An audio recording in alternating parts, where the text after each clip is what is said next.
I say things as they are. Nimeenda pale Facebook nimewekelea post about the apology just that took place. And I can see some people are still not using this. Some people are coming there to speak nonsense. And the more you speak nonsense, the more you put our young men into trouble. That was not the best method for this guy to apologize. Guys, let's be real. Let's be true. Let's always face the buffalo by its horns. Sawa sawa. The first step this guy should have done was to record a personal video kama hii naongea hapa, akiomba hiyo msamaha on a very sincere note. The second step ni ku apologize to the fans of Stella, because when you cause harm to a celebrity or a public figure, pia unakuanga umeaffect their genuine followers, their die-hard fans, people who relate to the personality of that person.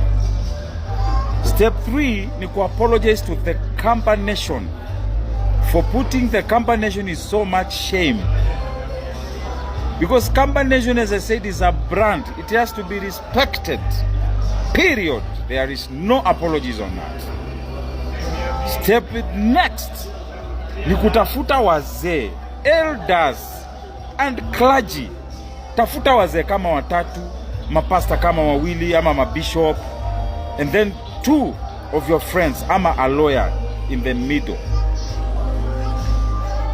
Na sasa kutoka that point, sio wewe unafaa uongeleshe Stella. Ni hawa wazee wapigie Stella simu wa muombe ruhusa ya meeting. Akikubali, meeting ifanyike. Ikishafanyika, usiongee, nyamaza, hawa wazee waongee na mapasta waongee on your behalf until Stella Mengele roho yake ishuke. Ikishashuka, sasa utapewa opportunity ya kuomba msamaha. Na kwa Stella itakuwa ni kitu ambayo anaweza akaikubali, kwa sababu presentation ya kitu inamata sana venye umejipresent kwa mtu. Elewa ya kwamba huyu mtu aliingiwa na grief kubwa sana na ulimpitisha kwa moto mkali. Kudemean public figure publicly, hiyo kitu ina affect mtu sana, inashusha morali ya mtu, inashusha brand ya mtu, inashusha familia yake, ina flatten maisha yake kabisa.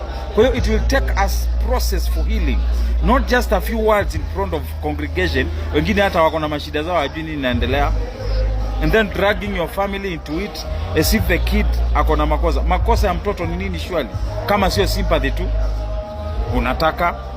Then after that, I mean, kama Stella amekubali kukusamee, from that point sio wewe utamwambia drop case. Wewe hauna nguvu, wewe tayari uko chini, hauna nguvu hata ya kuongea au fai kuongea mbele ya watu. Let these elders request Stella Mengele to withdraw the case. Waende waandike barua kotini. There is a process to that. The lawyers know what to do from there, that point. And then koti ikipokea hiyo barua ita decide kama this case can be settled amicably. Sio kumaanisha eti kesi itaisha. Kesi itapeana ruhusa ya kesi isetliwe on an amicable level, ambayo maybe ni clergy, church or clan or elders. And then from there ndio sasa mtarudi tena kwa wale wazee na wale clergy na wewe na Stella. Sasa mtakaa kwa ofisi msuluhishe hii maneno tena kabisa. Stella aseme amekusamee na wewe uombe msamaha kabisa, na from there mtaombewa na mtafanyiwa counseling. Then there will be now the process of healing. Hii kitu sio rahisi vile nyinyi mnaifikiria. Personally, mimi kutoka nitusiwe sijawahi heal. I might have forgiven, but closure bado. So as a person, sijawahi heal. I have never reached to a point of healing. I still grieve, I still bleed, but I am still here to help. I'm still here to give advice. Ni vile tu mimi niliambiwa siwezi kuadvise mtu kwa sababu sina familia. Si familia ni achievement. Who say to have family is an achievement? Mwewe kusikia mahali eti familia inatajwa kwa net worth. What's wrong with you people? What does having a family and advising people have to do with that? Best advisors don't have families, because families compromise you. They also make you weak at some point. When you have a family, you are voiceless because your wife will tell you, don't say this, don't say that. The kids are like, Daddy, don't say this, don't say that. At least I'm in a position I can talk fearlessly and help my tribe from these shenanigans and nonsense going on. That's my job. I'm an ambassador. So I have to always stand with the truth. Truthful people are not liked, they are hated. At this point nishakubali nichukiwe. I don't want love, wewe usinipende, kana mapenzi yako mimi sitaki. But wacha tuongee ukweli, tuambiane ukweli. Hii tribe yetu ipone kwa sababu we have been through a lot. We have been demeaned, we have been abused. Guys, hapa mimi sitaki mchezo, na ukileta ujinga hapo kwa comment mimi nakupea kampa kunaenda kulala. Let's respect each other and let's do things the right way. Sio kama umekosea mtu unaenda kuomba apology ya hypocrisy. Let's be sincere. Even God loves sincerity. Healing comes through sincerity and truthfulness. Mtu akikuomba msamaha na useleke, huwezi kumsamehe. Our wish is closure. We want this thing to end once and for all. Hii mambo ya matusi ishe kabisa, na mambo ya kushtakiana ishe kabisa. Ukambani tuenda kosa mwelekeo tofauti na mondo mabi direction yenge ya peace. Nikuda na muta bize kana bandu bate peace ba mbesa.